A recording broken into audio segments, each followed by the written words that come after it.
Bible एक वर्ष में।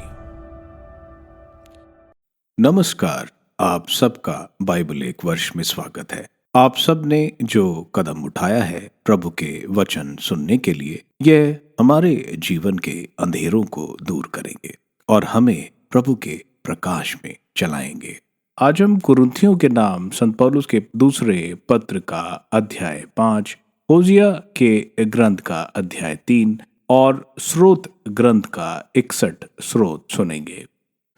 प्रभु का वचन सुनने से पहले आइए हम ईश्वर से प्रार्थना करें। हे प्रभु, हम आपका वचन सुनने वाले हैं। हमारे मन की आंखें खोलें और हमें आध्यात्मिक प्रज्ञा दें ताकि हम आपको जान सकें और आपके वचन के अनुसार अपना जीवन जिएं। यह हम मांगते हैं आपसे प्रभु यीशु के नाम, आमीन।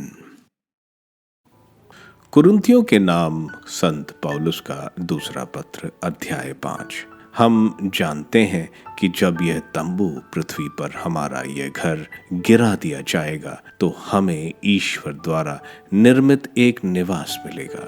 वह एक ऐसा घर है जो हाथ का बना नहीं है और अनंत काल तक स्वर्ग में बना रहेगा। इसलिए हम इस शरीर में कराहते रहते और उसके ऊपर अपना स्वर्गिक निवास धारण करने की तीव्र अभिलाषा करते हैं, बशर्ते हम नंगे नहीं बल्कि वस्त्र पहने पाए जाएं। हम इस तंबू में रहते समय भार से दबते हुए कराहते रहते हैं, क्योंकि हम बिना पुराना उतारे नया धारण करना चाहते हैं, जिससे जो मरणशील है वह अमर जीवन में विलीन हो जाए। ईश्वर ने स्वयं उस उद्देश्य के लिए हमें गढ़ा है और अग्रिम के रूप में हमें पवित्र आत्मा प्रदान किया है। इसलिए हम सदा ईश्वर पर भरोसा रखते हैं। हम यह जानते हैं कि हम जब तक इस शरीर में हैं तब तक हम प्रभु से दूर परदेश में निवास करते हैं, क्योंकि हम आंखों देखी बातों पर नहीं बल्कि विश्वास पर चलते हैं। हमें तो ईश्वर पर पूरा भरोसा है। हम शरीर का घर छोड़कर प्रभु के यहाँ बसना अधिक पसंद करते हैं। इसलिए हम चाहे घर में हो चाहे परदेश में, हमारी एकमात्र अभिलाषा यह है कि हम प्रभु को अच्छे लगें, क्योंकि हम सबको मसीह के न्यायासन के सामने पेश किया जाएगा। प्रत्येक व्यक्ति ने शरीर में रहते हुए जो कुछ किया है, चाहे वह भलाई हो या बुराई, उसे उसका बदला चुकाया जाएगा। ईश्वर से मेल मिलाप का सेवा कार्य। इस कारण प्रभु का भय हम में बना रहता है।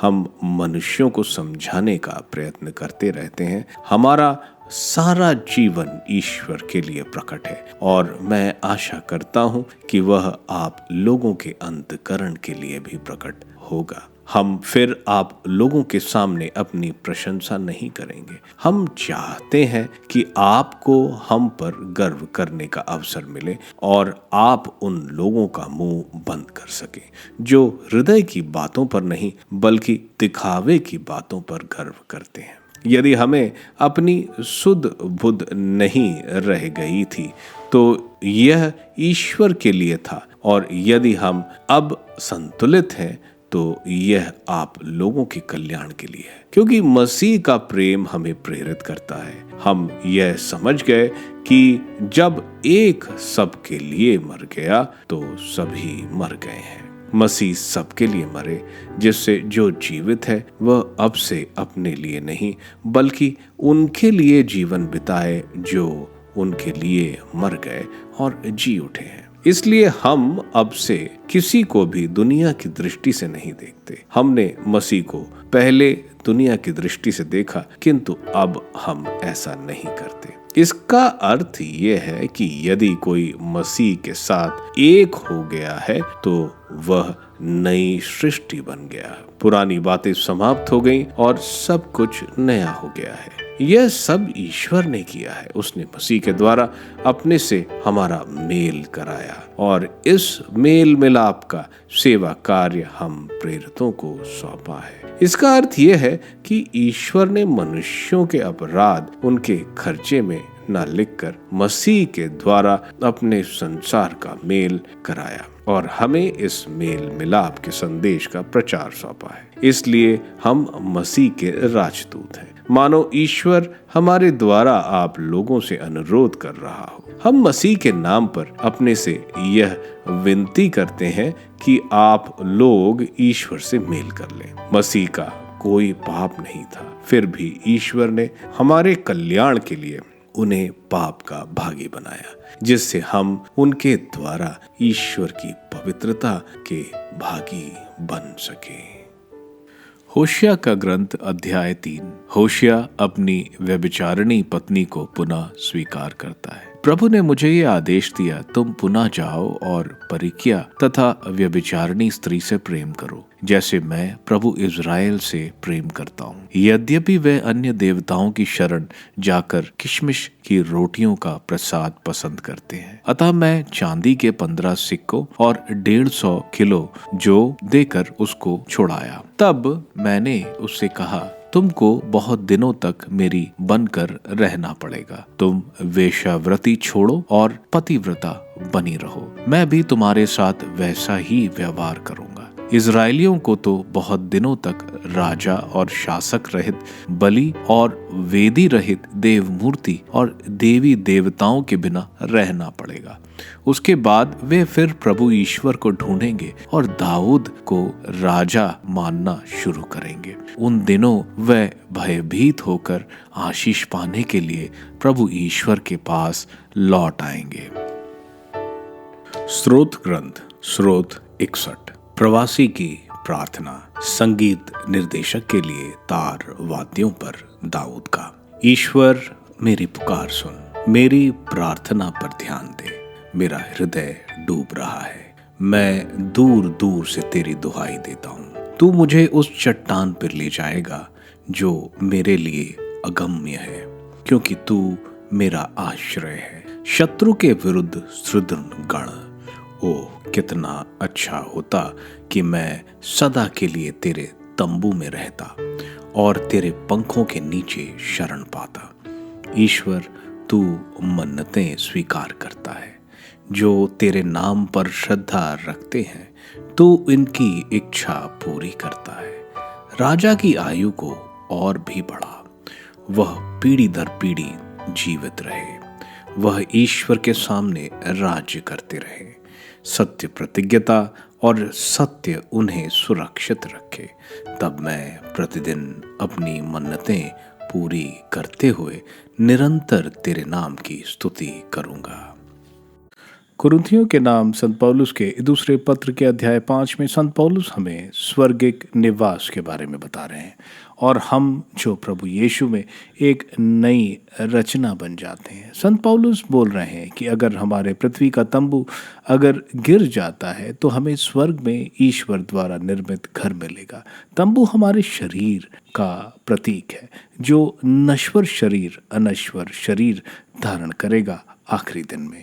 हमारे स्वर्गिक धरोहर का गारंटी पवित्र आत्मा है, जो हमें भरोसा दिलाते हैं हमारी स्वर्गिक घर का। स्वर्ग के इस घर में प्रवेश करने के लिए हमें प्रभु यीशु को अपने जीवन द्वारा प्रसन्न करना होगा, क्योंकि न्याय के दिन हमारे सारे कार्य और विचारों पर जजमेंट किया जाएगा। संत पौलुस बोल रहे हैं कि प्रभु यीशु का प्रेम है जो उन्हें कलीसिया का काम करने में प्रेरित करता है, क्योंकि प्रभु यीशु सबके लिए मरे थे और अब हमें उनके लिए जीना चाहिए। अब जो प्रभु यीशु में है वो एक नई सृष्टि है। संत पौलुस बोल रहे हैं कि हम प्रभु यीशु के राजदूत हैं। प्रभु यीशु जो निष्पाप थे, उन्होंने हमारे पाप अपने ऊपर लिए और अपनी धार्मिकता हमें दे दी। होशिया के ग्रंथ के अध्याय 3 ईश्वर के महान प्रेम को दर्शाता है। जब इज़राइल ईश्वर से दूर था, उसके बावजूद यह अध्याय दिखाता है कि ईश्वर हमें हमेशा बचाने को तैयार रहते हैं। अध्याय 3 में हम देखते हैं कि ईश्वर के कहने पर होशिया अपने व्यभिचारिणी स्त्री को वापस खरीदता है 15 शेकल देकर। यह दिखाता है कि ईश्वर हमें बचाने के लिए मूल्य देने को तैयार है। इसके बाद का समय हम देखते हैं गोमोर एक एकांत जीवन जीते हैं। यह उस समय का प्रतीक है जब कोई राजा नहीं है, बलि वेदी नहीं है और ना मूर्ति पूजा। लेकिन अंत में ये प्रभु को ढूंढेंगे और उनके पास वापस जाएंगे। स्रोत ग्रंथ का 61वां स्रोत एक विलाप का स्रोत है। स्रोतकार ईश्वर को अपनी ढाल बोल रहा है और ईश्वर के मंदिर में शरण मांग रहा है। ऐसा लगता है स्रोतकार एक राजा है और वो निर्वासन में है और मृत्यु नजदीक है। वो अपने लोगों का भी हाल चाल पूछ रहा है। स्रोतकार ईश्वर की आराधना और धन्यवाद करने की बात कर रहा है, अगर ईश्वर उसकी मदद करें तो। आप सबको धन्यवाद ईश्वर के वचन सुनने के लिए। मैं आपसे विनती करता हूं कि आप बाइबल एक वर्ष में को दूसरों के साथ शेयर करें, क्योंकि प्रभु का वचन स्वयं प्रभु यीशु है। प्रभु को दूसरों को देने वालों को प्रभु की आशीष जरूर मिलेगी। मैं आप सबका बड़ी बेसब्री से कल इंतजार करूंगा। धन्यवाद।